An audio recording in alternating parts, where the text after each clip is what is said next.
श्री राधे। नमस्कार दोस्तों, आप सभी का हमारे YouTube चैनल में स्वागत है। मैं विजेंद्र आज आपके लिए एक और नया प्यारा सा प्रसंग लेके आया हूँ। प्रसंग है छोटा सा, श्री राधा और कृष्ण का।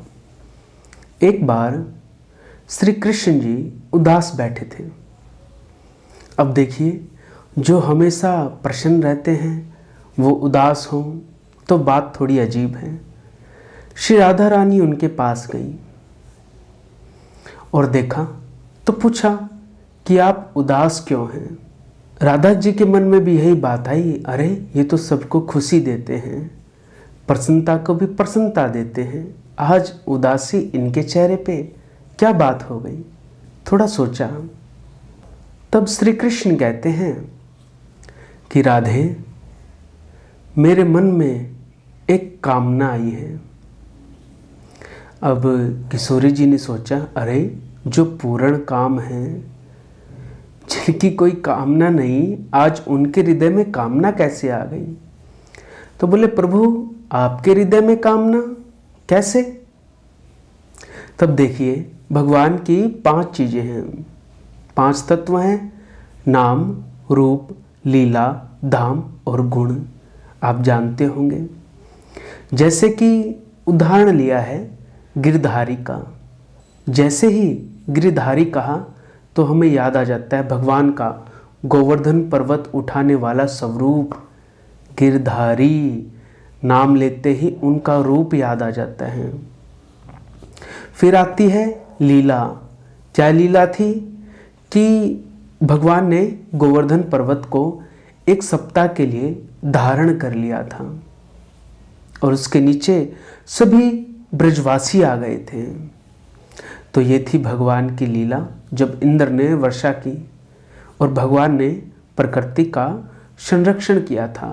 भगवान ने कहा था कि अगर आपको पूजा ही करनी है तो प्रकृति की करो।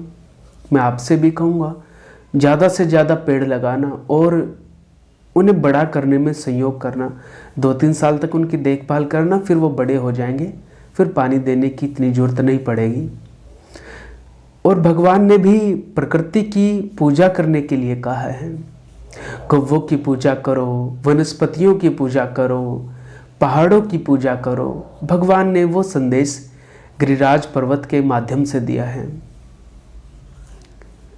फिर भगवान का आता है नाम हो गया, रूप हो गया, लीला होगी, फिर आता है धाम। आप सभी जानते हैं श्री वृंदावन ब्रज धाम में वो लीला हुई है भगवान की।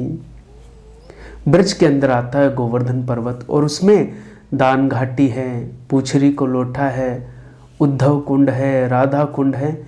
ये सभी भगवान के धाम हैं जब भगवान की अलग अलग लीलाएं हुई हैं। यहाँ मैं गोवर्धन पर्वत की बात कर रहा हूँ, गिरधारी भगवान की। नाम हो गया, रूप हो गया, लीला हो गई, धाम हो गया। 5वां आता है गुण। क्या गुण है इस लीला का? कोई तो गुण होगा। तो इसका गुण है आश्रय,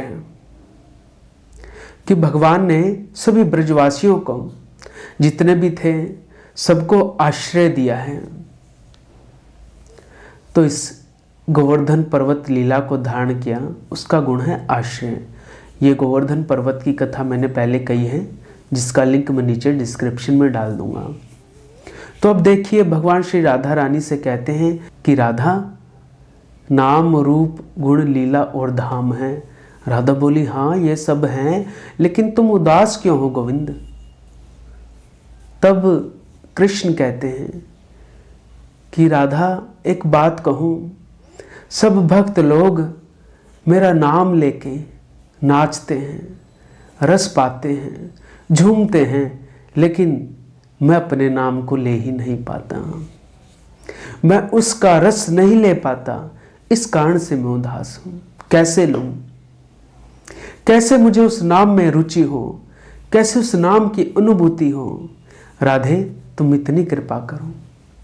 तब राधा रानी मुस्कुराई है और कहा है कि प्यारे, आपको अगर नाम लेना ही है, अगर नाम का रसास्वादन लेना ही है, नाम में रुचि जागनी ही है, तो आपको मेरा आश्रय करना पड़ेगा। अब देखिए कैसे तब राधा और कृष्ण एकाकार हो गए। एकाकार का अर्थ जैसे हमारा शरीर है लेकिन भोक्ता कौन है?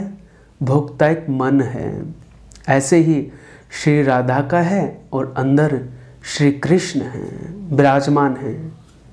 इस प्रकार से श्री राधा रानी ने भगवान की उदासी दूर की है। यह प्रसंग मैंने श्री पुंडरीक जी से सुना, जो मैं आप तक लेके आया। तो सीधी सी बात है, भगवान के नाम में रुचि कैसे होगी? उन्होंने एक बड़ा प्यारा उदाहरण भी दिया है कि जैसे समुद्र का जल है वो खारा होता है और खारे पानी को हम पी नहीं सकते। समुद्र के जल को डायरेक्ट पीना चाहें तो हम नहीं पी पाएंगे, लेकिन वो ही समुद्र का जल जब मेघ आते हैं और वो मेघ उस जल को ग्रहण करते हैं और फिर वो जल बरसता है तो वो मीठा होता है। ऐसे ही ये मेघ मेरी श्री राधिका रानी है, ये पात्र है जो उस नाम रस को मीठा कर देती है, खारे जल को भी मीठा कर देती है। ये श्री राधा तत्व की महिमा है। आप नाम लोगे तो वो आपको रुचेगा नहीं, मीठा नहीं लगेगा। तुलसीदास जी कहते हैं मुझे राम नाम मीठा लगता है, लेकिन हमें तो खारा लगता है। हमारी रुचि भी नहीं है राम नाम में, कृष्ण नाम में, कोई भी नाम हो, जो भी आपके इष्ट हो।